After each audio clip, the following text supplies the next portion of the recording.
প্রধানমন্ত্রী হিসেবে টানা 11 বার স্বাধীনতা দিবসে ভাষণ দিয়েছেন মোদি। প্রতিবারই যা নজর কেড়েছে তা হলো প্রধানমন্ত্রীর মাথার রঙিন পাগড়ি। ৭৮তম স্বাধীনতা দিবসে মোদি যে পাগড়ি পরেছেন সেটি লেহেরিয়া প্রিন্টের। এই পাগড়ির সঙ্গে তিনি পরেছেন সাদা কুর্তা চুড়িদার, কুর্তার ওপরে গলাবদ্ধ নীল জ্যাকেট। এর আগে কেমন ছিল তার পাগড়ির সাজ, চলুন তা দেখে নেওয়া যাক।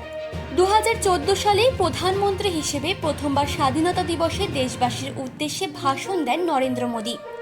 সেবারই প্রথমে নজরে আসে এই পাগড়ি। উজ্জ্বল কমলা রঙের সেই পাগড়িতে ছিল ছোট ছোট বাঁধনি মোটিভ।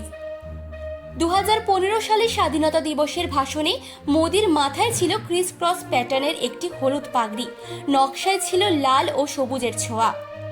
2016 সালের পাগড়িটি ছিল টাই অ্যান্ড ডাই করা, যার মধ্যে ছিল গোলাপি, হলুদ ও লাল রঙের বৈশিষ্ট্য। 2017 সালে প্রধানমন্ত্রী তার হলুদ কুর্তার সঙ্গে পরেছিলেন লাল এবং হলুদ রঙের পাগড়ি, যার মধ্যে ছিল সোনালী জরির ছোট ছোট চেক।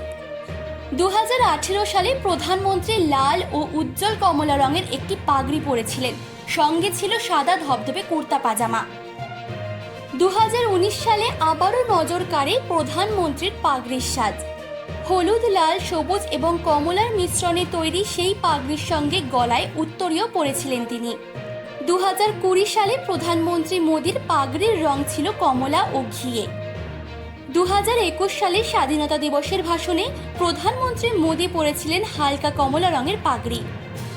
2022 সালে লালকেল্লা থেকে নভেম্বর প্রধানমন্ত্রী হিসেবে বক্তৃতা দেওয়ার সময় প্রধানমন্ত্রী মোদি তার মাথায় পাগড়ি পরেছিলেন জাতীয় পতাকার সঙ্গে রং মিলিয়ে। সাদার ওপর কমলা ও সবুজের প্রিন্ট ছিল তাতে। ঐতিহ্যবাহী সাদা কুর্তা ও চুড়িদারের সঙ্গে পাউডার নীল শেডের জ্যাকেট ছিল সেবার প্রধানমন্ত্রীর পরনে। 2023 সালে স্বাধীনতা দিবসেও একটি উজ্জ্বল রঙের পাগড়ি বেছে নিয়েছিলেন তিনি। মাল্টি কালারের সেই পাগড়িতে ছিল লাল, হলুদ ও সবুজের সংমিশ্রণ। অফ হোয়াইট কুর্তা, সাদা পাজামা ও কালো রঙের জ্যাকেটের সঙ্গে এই পাগড়ি ম্যাচ করেছিলেন মোদি। এবারও প্রধানমন্ত্রী মোদির এই আইকনিক স্টাইল স্টেটমেন্টের পরিবর্তন হয়নি। চিফ এডিটর জিতেন সরকারের রিপোর্ট, চেতনা বার্তা, জেগে থাকে জাগিয়ে রাখে।